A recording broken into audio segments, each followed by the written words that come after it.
Answers sometimes feel so good to receive, don't they? You have been working and searching for so long, and then, it's there. They can bring us calmness and peace, clarity and comfort, or joy and a sense of satisfaction. It's the pursuit for answers that can sometimes get frustrating and just frankly exhausting. Well, the Toddcast is a place that maybe you can glean some nuggets of perspective that can easily apply to you in your position here at Joe Bullard, your home life, your marriage, your relationship with your child, or just somewhere in your everyday life. Remember, as our friend Andy Andrews says, the quality of your answers are only determined by the quality of your questions. Come alongside Todd and I as we explore topics that might not be what you're expecting. Let's get started. We do kind of condense these things first off because we know people only got so much time, and right. Frankly, I don't care how good you are on the backside of this table. People don't want to listen to people that long. And secondly, so that in just a matter of the way we can format this for everybody, we try to keep it to a finite time. So we're going to kick it to Todd and see kind of what the God story was that he's got to share with us today. Well, I'm fortunate because I hear stories all the time, and so this is going to sound. I don't want it to sound like it's going to, but sometimes you can almost become numb to them. Mm-hmm. If that makes sense. Like anything. Because I mean, look, I'm seeing all these kind of crazy things happen, and it builds my faith. But then it just becomes just another one of those things. So instead of telling some stories that I've heard recently, what I think I would rather do is talk about how God has moved in some situations for me. In particular, coming off of your story. Yeah.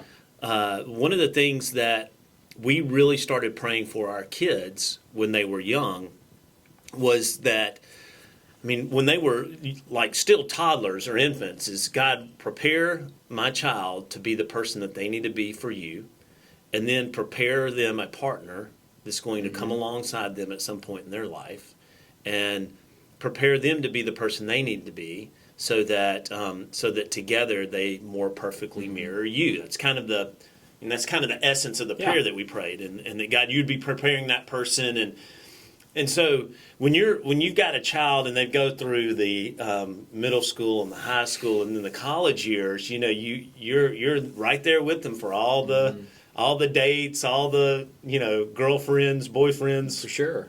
And so you walk with them through that, and you see the heartbreak sometimes. And I remember when Bennett, this is a story about our son, when Bennett was at Alabama, there were a couple of situations where he went out with someone and he really, really liked the person. Like this person's great, have fun with them, all those things. But they weren't the right fit spiritually.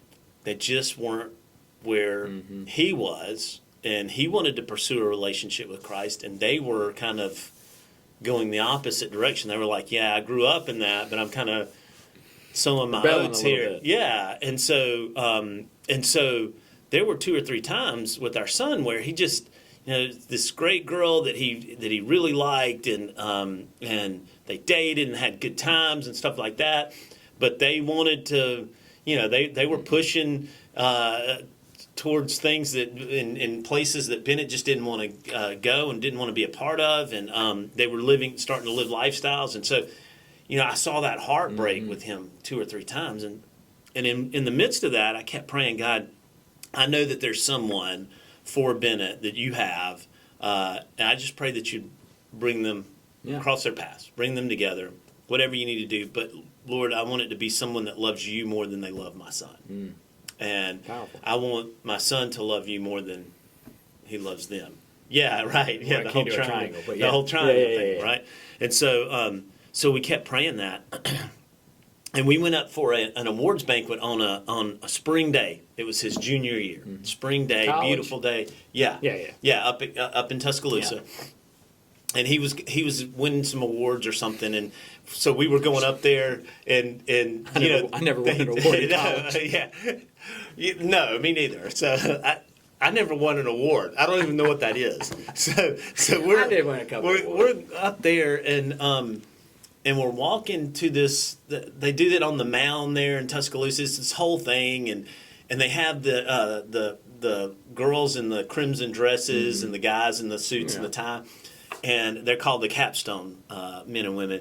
And we're walking up, That's and there's this capstone woman, and she greets us, and I see the look on my son's face, like, I catch it. He turned a little red, that kind of thing. And so we make our way, say hey, make our way around, and get seated. And I lean over and I'm like, who was that, Bennett? Because I know. I know you know. You've seen that look before. Yeah. And so anyway, he's like, oh, it's just this girl we met through this campus thing, and then we met through this ministry, and yada, yada, yada. And I'm like, okay. And so we started praying. Well, that girl is now my daughter-in-law. And had Bennett not pursued what he really felt like God was calling him to pursue, he would have missed out on Kate. And Kate's one of the best things that's ever happened to him. And they're married now, and their story's beautiful. Yeah. What she tells about that whole story is she's like, I had no clue. I didn't know who Bennett was at that time. That day, the first day she was oblivious. She was oblivious. She's like, yeah, I don't remember meeting you. But Bennett knew. Oh, Bennett knew. That's so funny. And so I knew I was going to marry my wife way before she even thought about it. I mean, so it is true. It happens. I knew it. And so I knew that there was something up going on there. But again, it was one of those things, and this is, talking about children, because I think a lot of people struggle through this, is and when you pray for your child, and then when you start to see the fruit of those prayers, it's a powerful thing. It feels good. It feels real good. Yeah. Yeah. And I wouldn't pick another God honoring. Yeah, for sure. And there's no other person I would pick for my son other than Kate. Yeah, we're not there yet. Obviously, hopefully we're not there yet real soon. But that's but I can see that that's I don't realize how big a deal that is yet, but I know I can see that. Oh, yeah, you're going to. So, yeah. So, hey, excited for those chapters as they come. For sure. Yeah, we'll see where it goes. Well, Todd, thank you for sharing that. Yeah. Super encouraging. Two different type stories, but they're both encouraging. And like I said, every now and then we need to stop, and I need to do a better job of sharing how the Lord's working in my life. So what's crazy is I shared that story at their rehearsal dinner. Oh yeah. And then her father shared a similar story. How cool. We've been praying for Bennett for all of these years, and then the first time we met him and we saw them together, we were like, that's it. It's powerful. That is powerful. Well, thank you for sharing. Yeah. And guys, hopefully you can glean something out of this. That's why we do it. Mm-hmm. That's why we come here and do this. Just, we don't have to do this, but it's something that we feel led to do, really as a company, and as what Todd does for us in our company. I hope it's something that you could tidbit, share it with your family, share it with friends, anybody you want to share it with. I mean, this is, if you feel like there's something there that can speak to somebody, please share it. For sure. And we just appreciate you tuning into the Toddcast. Till next time.